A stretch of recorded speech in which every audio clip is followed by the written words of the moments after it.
오늘 같이 나눠줄 말씀은 구약성경 시편 25편 3절부터 10절 말씀까지입니다.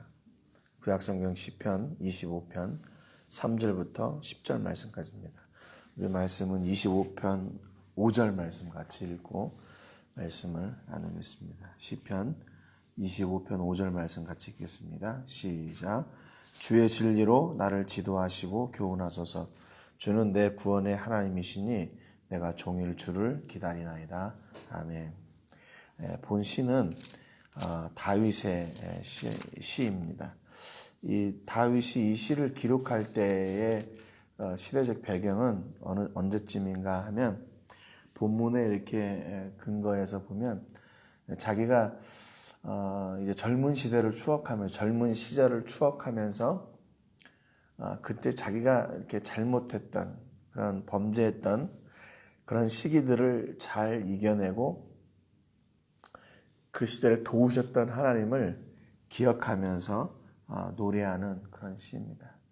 특별히 이제 다윗이 자기의 젊은 시절에 어느 때를 추억했냐면 자기가 뭐 잘 나가고 자기가 뭐 늘 사람들에게 칭송을 받고 그런 시기가 아니라 자기가 실패했던 시기, 정말로 위로가 필요했던 그 시기, 또 사람들로부터 이렇게 손가락질을 당하고 정말로 지금 뭐 쉽게 얘기하면 막 죽고 싶을 정도로 그렇게 고난의 때를 이렇게 추억하면서 노래했던 시입니다. 그런데 다윗이 이렇게 지금 그 어려운 시기를 기억하면서 이렇게 노래를 할 수 있었다는 이유는 뭐냐면요. 만약에 그 젊음의 시기에 실패하고 또 그렇게 수치를 당하고 또 낙심되고 또 이렇게 넘어졌던 그런 시기에 그걸 이겨내지 못하고 거기서 그냥 완전히 주저앉아 버렸더라면 나중에 이렇게 그 시절을 추억하면서 노래할 그런 이유가 없었겠죠. 근데 그때는 어려웠지만 지금은 회복되어져서 그날을 추억하면서 이렇게 노래할 수 있었다는 거죠. 결국에는 그 어려운 시기에 회복하신 하나님이 다윗을 끝까지 이렇게 도우셔서 결국 그날을 추억할 수 있는 자리까지 이렇게 인도하셨다는 겁니다. 그게 이 시의 결론이에요. 본문 3절에 보니까 주를 바라는 자들은 수치를 당하지 아니하려니와 까닭없이 속이는 자들은 수치를 당하리다 그랬습니다. 여기 지금 수치라는 말, 이 수치가 뭡니까? 다른 성경에 보니까 망신, 부끄러움 뭐 이런 겁니다. 사실 부끄러움이나 수치는 뭐 망신살 뭐 이런 거는 내가 받고 싶다고 해서 받을 수 있는 것도 아니고 또 내가 피하고 싶다고 해서 피할 수 있는 것도 아니잖아요. 어떻게 삶을 살다 보면 내가 잘못해서 그런 경우를 이렇게 이루게 되고 또는 사람들에 대해서 사람들이 임의로 나를 수치를 당하게 하거나 부끄러움을 당하게 하거나 그럴 수가 있어요. 그렇기 때문에 내가 이걸 하고 싶다고 해서 할 수 있는 것도 아니고 내가 또 이걸 하고 싶지 않다고 해서 하고 싶지 않은 것도 아니죠. 그런데 하나님은요, 주를 바라는 사람들, 그러니까 주를 기다리는 사람들, 변함없이 하나님을 소망하는 사람들, 그 사람들은 우리가 어떻게 할 수 없는 그 일을 당하지 않도록 하나님께서 보호하시겠다 그 말입니다. 적극적으로 우리 삶 가운데 하나님이 개입하셔서 우리의 삶을 하나님이 틀어가시겠다, 만들어 가시겠다 그 말이에요. 만약에 우리가 이렇게 바다 가운데 배가 떠 있는데 이 배가 추진력이 없으면 뭐 바람이든지 아니면 모터의 힘이든지 아니면 노를 젓든지 이런 힘이 없으면 어떻게 될까요? 파도가 움직이는 대로 이 배가 정처 없이 떠다니겠죠. 근데 그런 가운데서 추진력을 배가 얻게 되면 배가 원하는 대로 이렇게 가게 되는 거예요. 우리 인생이 정처 없이 이렇게 떠도는 인생으로 만들지 않으시고 하나님께서 우리 인생 가운데 들어오셔서 우리 인생을 친히 붙드시고 하나님의 뜻대로 움직여 가시겠대요. 그런데 하나님을 바라는 사람들은 어떤 인생을 살게 하시나 하나님께서 원하시는 그 아름다운 인생을 살게 하신대요. 그래서 우리로 하여금 하나님을 바라는 사람들이 수치나 부끄러움이나 망신을 당하지 않도록 그렇게 해주시겠다고 성경이 기록하고 있습니다. 그러니까 하나님은 우리 삶에 적극적으로 개입하시겠다는 하나님의 전적인 의도예요. 어떤 사람들에게? 하나님을 바라는 사람들에게. 그러니까 지금 다윗이 이 노래를 하는 것은 뭐냐면요, 자기가 그렇게 이렇게 망신을 당하고 수치를 당하고 부끄러움을 당할 수밖에 없는 그런 상황 가운데서 자기 삶 가운데 친히 개입하셔서 자기를 붙드신 분이 누구신가? 하나님이시라고 고백하는 거예요. 여러분, 다윗을 붙드셨던 하나님은 오늘 우리를 동일하게 붙드십니다. 오늘도 하나님은 우리 인생 가운데 강권적으로 찾아오셔서 우리를 그분의 선하신 뜻대로 우리를 인도해 가시는, 강권하시는 하나님이세요. 강권적으로 역사하셔서 그분의 선하신 뜻을 우리의 삶을 통해 이루어 가시는 하나님이시라는 말이에요. 여러분, 그러니까 중요한 것은 뭐냐면 내가 지금 어디에 붙들려 있나 그걸 찾아내는 것이 중요해요. 그걸 찾아내는 게 중요해요.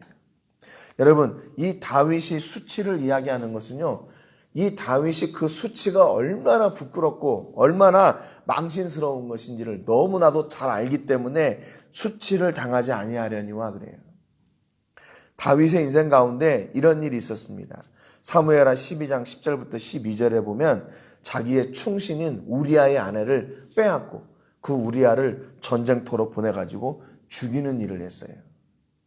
그걸 아무도 모르게 잘 한 줄 알았는데 나중에 나단 선지자가 와가지고 그 죄를 지적합니다. 그래서 그 죄의 결과로 하나님께서 나단 선지자를 통해서 다윗에게 이런 말을 하세요. 칼이 내 집에서 영원토록 떠나지 아니하리라. 보라, 내가 너와 내 집에 재앙을 일으키고 너는 은밀히 행하였으나 나는 온 이스라엘 앞에서 백주의 일을 행하리라. 그로 말미암아 자기의 죄로 말미암아 이런 범죄 결과를 누리게 되는 거죠. 사무엘하 20장 10절에 보면 24장 10절에 보면 나중에 다윗이 인구조사를 하거든요. 하나님이 시키지도 않았는데 그 인구조사를 했어요. 그런데 그 인구조사를 한 것이 하나님 앞에 죄구나라는 것을 깨달아요. 그래서 하나님 앞에 회개를 하는데 안 된다. 너가 그 일을 내가 시키지 않았는데 네가 그 일을 해가지고 네가 스스로 만족하고 이것이 너의 공로라고 생각한 그것 때문에 내가 이 일에 대해서 징계하겠다 그러시면서 사무엘하 24장 10절에 보면 여호와께서 그 아침부터 정하신 때까지 전염병을 이스라엘에게 내리시니 단에서부터 브엘세바까지 백성의 죽은 자가 7만 명이라 그랬습니다. 그러니까 여러분, 다윗이요 이런 슬픔, 이런 아픔을 겪어봤던 사람이에요.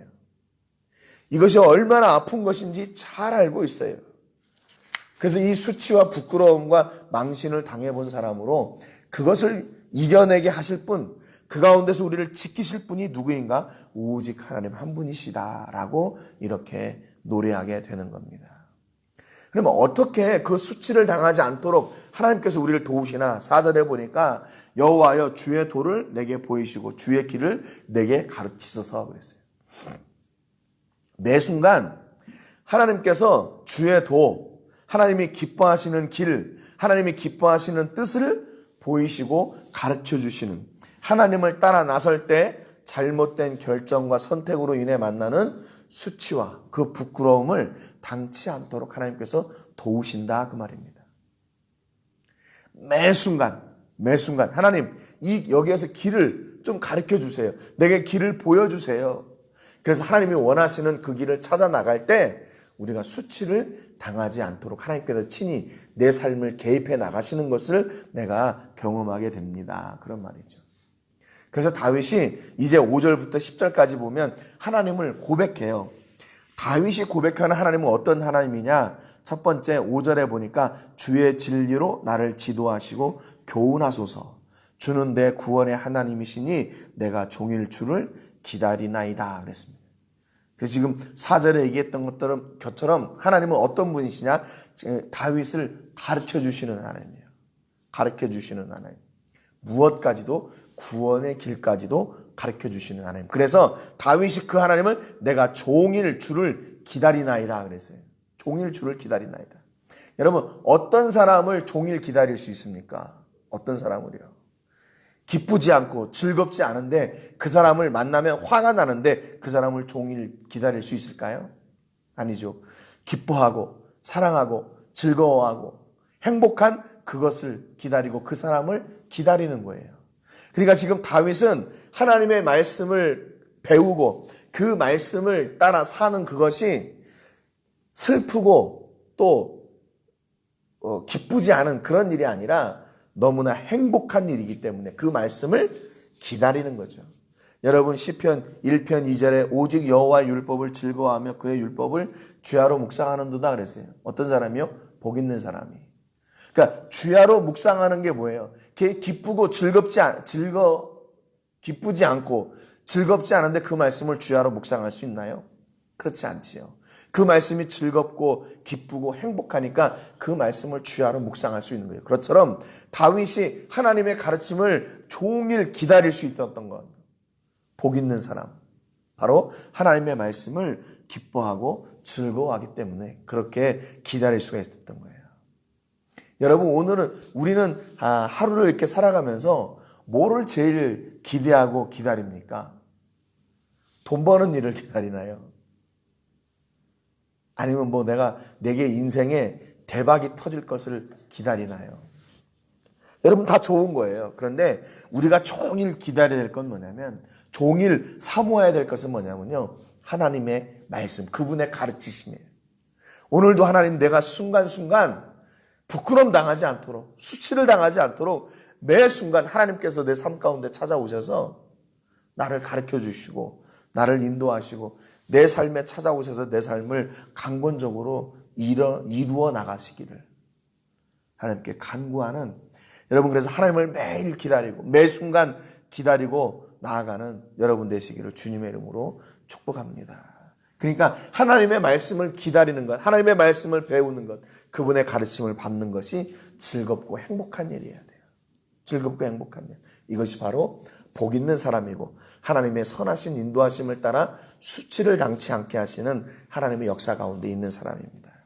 두 번째, 다윗이 고백하는 하나님은 인자하심과 긍휼하심이 영원하신 하나님이에요. 6절에 보니까 여호와여 주의 긍휼하심과 인자하심이 영원부터 있었사오니 주여 이것들을 기억하옵소서 그랬어요.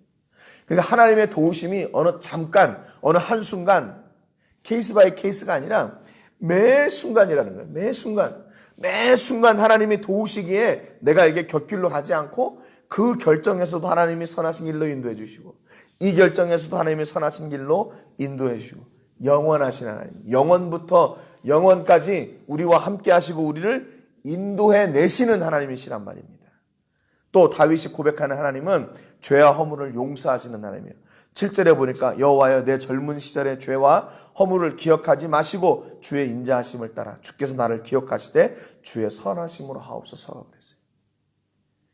여러분, 계속 우리가 우리의 죄를 기억하고 우리의 허물을 기억한다면 그 관계가 어떻게 되겠어요? 가까워질 수가 없겠죠. 그런데 그것을 다 용서하시고 주의 선하심을 따라 이제는 내 죄와 내 허물이 기준이 아니라 하나님의 선하심이 기준이 되어서 모든 것을 용서하시는 그 하나님이 나를 이끌어 가신대요. 그러니까 하나님과 우리 관계는 죄와 허물이 있는 것이 아니라 그분의 선하심이 있는 거예요. 그래서 그분의 선하심이 나를 그분께 접붙임 바 되게 하시고 내가 그분과 함께 이 선한 길을 가도록 하나님이 친히 도우시고 인도해 내신다는 겁니다. 그러니까 여러분, 우리가 인생 가운데 실패할 때 있어요. 좌절하고 낙심할 때가 있습니다. 그런데 이거를 기억하는 사람은 누구냐? 우리만 기억해요, 이거를. 그래서 매일 이것 때문에 나는 이렇게 못났고 나는 이렇게 부족하고 나는 이렇게 절망하고 나는 이렇게 수치를 당하고 나는 이렇게 부끄러움을 당해요. 그리고 또 이것을 이용하는 게 누군 줄 아세요? 바로 사탄이 이것을 이용합니다. 하나님은 우리의 죄를 그냥 진홍같이 붉을지라도 흰눈같이 깨끗하게 이미 다 씻어주시고 다 기억하지 않으시는데 우리와 사탄만 이거를 기억하고 하나님과의 관계를 더 멀어지도록 하는 거예요. 여러분, 다윗이 이 사실을 잘 알고 있었어요. 여러분, 그렇게 큰 죄를 지었는데 그게 왜 다윗 마음속에 오랫동안 기억이 되지 않겠어요? 근데 그것이 하나님께 나가는데 늘 장애가 되었던 거예요. 장애물이 되었던 거예요. 그런데 그 장애물을 깨시고 하나님과 접붙임 바 되게 이끄신 분이 누구냐? 바로 하나님이시네요. 그분의 선하심이 다윗의 모든 죄를 싸매시고 용서하시고 그를 아버지께로 인도해 내셨다는 겁니다. 여러분, 그렇기 때문에 우리의 인생은 하나님이 만들어 내시는 인생이에요. 하나님이 만들어 가시는 인생이에요. 내가 내 인생을 막 만들어내고 뭐 이렇게 내 힘으로 내 능력으로 되는 것이 아니라 그분이 내 인생을 만들어 가시는 거예요. 그분이 우리 교회를 만들어 가세요. 그분이 우리의 가정을 만들어 가시고 그분이 여러분의 자녀와 사업장을 만들어 가시는 겁니다. 그러니까 우리의 모든 것이 하나님의 선하신 손에 붙들려 있을 때만 소망이 있어요. 그때만 가망성이 있어요. 가능성이 있는 겁니다. 또 다윗이 고백하는 하나님은 8절에 보니까 여호와는 선하시고 정직하시니 그러므로 그의 도로 죄인들을 교훈하시리로다 그랬습니다. 이 교훈한다는 말은 하나님은 선하시고 정직하신 분이기 때문에 이제는 다시는 그 다른 길로 가지 않도록 하나님께서 그 길을 쭉 인도해 내셔서 지금 다윗이 서 있는 그 자리, 내가 말년에 인생을 추억하면서 내가 그 시절 어려운 시절이 있었는데 그때 나를 도우신 분이 누군가? 하나님이시다 라고 하나님을 고백하도록 하나님이 우리의 삶을 적극적으로 개입해 나가신다는 거예요. 또 9절에 보니까 온유한 자를 정의로 지도하시며 온유한 자에게 그의 도를 가르치시리로다 그랬습니다. 하나님은 온유한 사람의 편이 되어주시는 분이에요. 온유한 사람. 네. 그리고 10절에 보니까 여호와의 모든 길은 그의 언약과 증거를 지키는 자에게 인자와 진리로다 그랬습니다. 하나님을 따르는 자들을 하나님은 책임져 주시는 사람. 그 사람들의 편이 되어 주시고 그분을 그 사람들을 책임져 주시고 그들을 끝까지 인도해 가시는 하나님, 인도해 내시는 하나님. 그렇기 때문에 이 하나님은 어떤 하나님들인가? 다윗이 그의 삶 가운데 직접 경험하고 체험했던 하나님이죠. 그러니까 어떤 상황에서도 우리의 피난처는 어디인가? 오직 하나님입니다. 하나님이에요. 앞서도 말씀드렸지만 여러분, 우리가 수치를 당하고 실패하고 괴로워하고 낙심될 때 그것을 이용하는 무리가 뭐예요? 사탄이에요. 악한 것들이에요. 세상은 하나님이 우리의 편인 것을 인정하지 않습니다. 그것도 시인하지 않아요. 그걸 좋아하지도 않아요. 그러면서 시편 42편 3절에 보면 이런 시편 기자가 이런 노래를 했어요. 사람들이 종일 내게 하는 말이 네 하나님이 어디 있느뇨 하오니 내 눈물이 주야로 내 음식이 되었도다 그랬어요. 고통당해가지고 낙심하고 있는데 세상 것들은 와가지고 뭐라고 얘기하냐면 야, 네 하나님 어디 있냐? 너 하나님 믿는 사람이라며? 너 하나님이 늘 도와주신다며? 그렇게 손가락질하고 핀잔을 주고 그렇게 낙심하게 한다는 겁니다. 고난 중에 있는 이 시인을 세상 사람들은 위로하기는커녕 조롱하고 시편 기자에게 야, 하나님이 어디 있냐라고 따지고 묻기에 여념이 없어요. 조롱하는 거죠. 그들은 왜 그렇게 얘기하냐면요.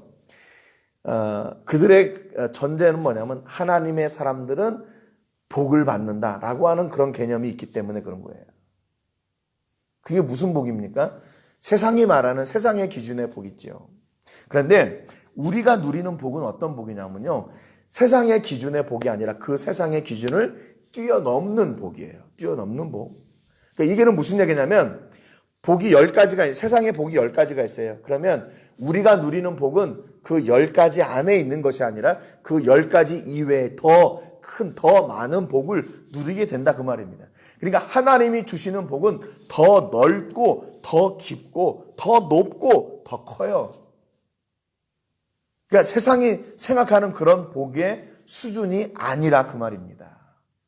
그래서 세상은 우리가 조금 힘들고 어려울 때 와가지고 야, 네가 믿는 그 하나님 어디 있어? 한번 얘기해봐 이런 거죠. 여러분, 이런 도전이 어디에도 있었냐면 십자가에 달리신 예수님에게도 있었어요. 마태복음 27장 42절 43절에 보니까 그가 남은 구원하였으되 자기는 구원할 수 없도다. 그가 이스라엘의 왕이로다. 지금 십자가에서 내려올지어다. 그리하면 우리가 믿겠노라.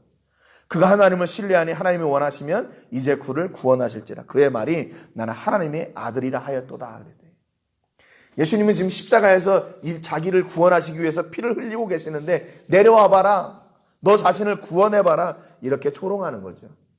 여러분, 십자가는 복이 아니라는 전제로 그렇게 이야기하고 있기 때문에 그래요. 여러분, 그런데 우리는 다윗과 같이 그의 삶 가운데 곤고하고 어렵고 수치당하는 일이고 낙심되는 일이 있어도 그 일조차도 우리는 하나님께서 주시는 복이라는 거예요.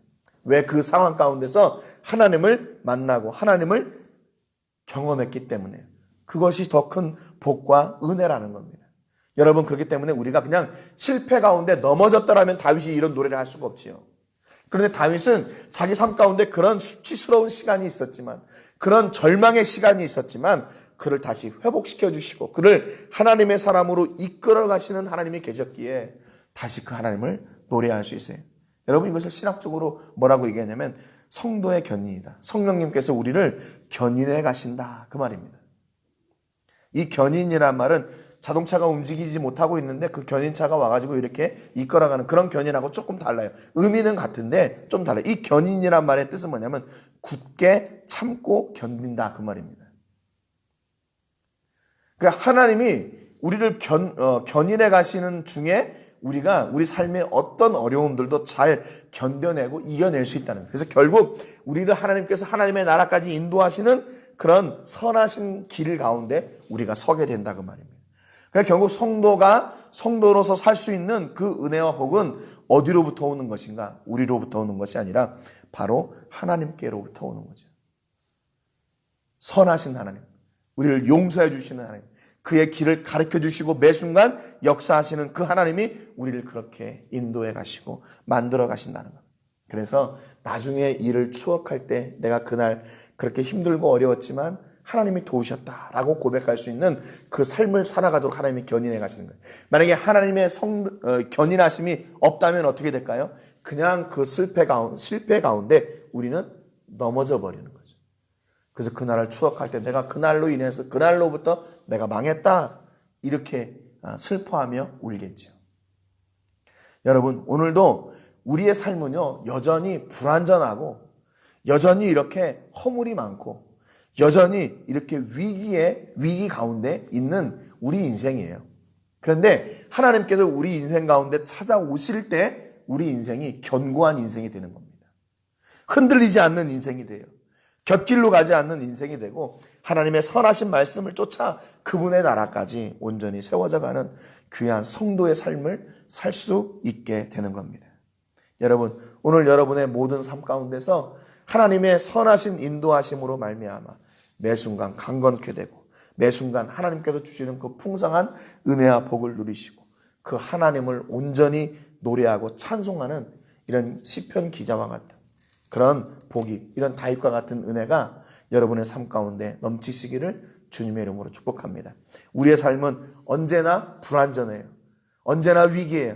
그러나 하나님이 찾아오실 때 우리의 삶이 역전이 되고 우리의 삶이 편안되는 것을 여러분 기억하시고, 오늘도 내가 하루 종일 주를 기다리나이다 라고 고백하는 이런 다윗의 갈망이, 그분의 바람이 여러분의 삶 가운데 풍성하시기를 주님의 이름으로 축복합니다. 오늘 기도하실 때 이렇게 기도해 주세요.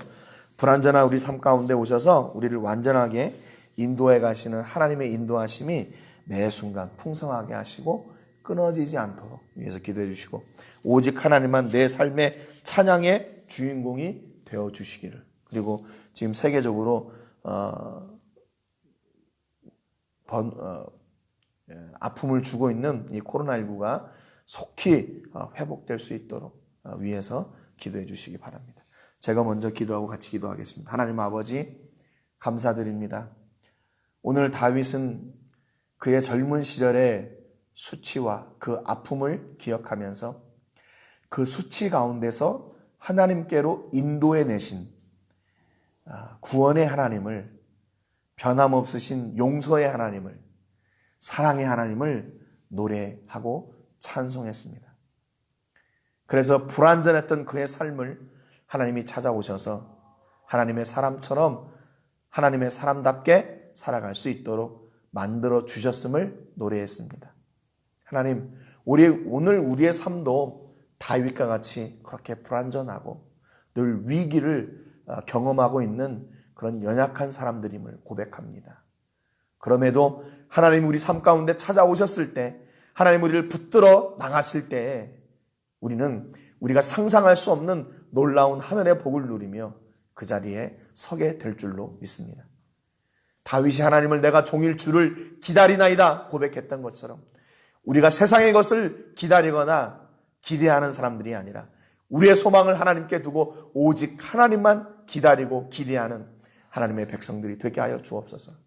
하나님, 오늘 불완전한 우리의 삶 가운데 찾아와 주시옵소서. 오늘 우리의 위기의 삶 가운데 찾아와 주시고 하나님이 친히 우리의 삶을 간섭하시고 인도해 나가 주시옵소서.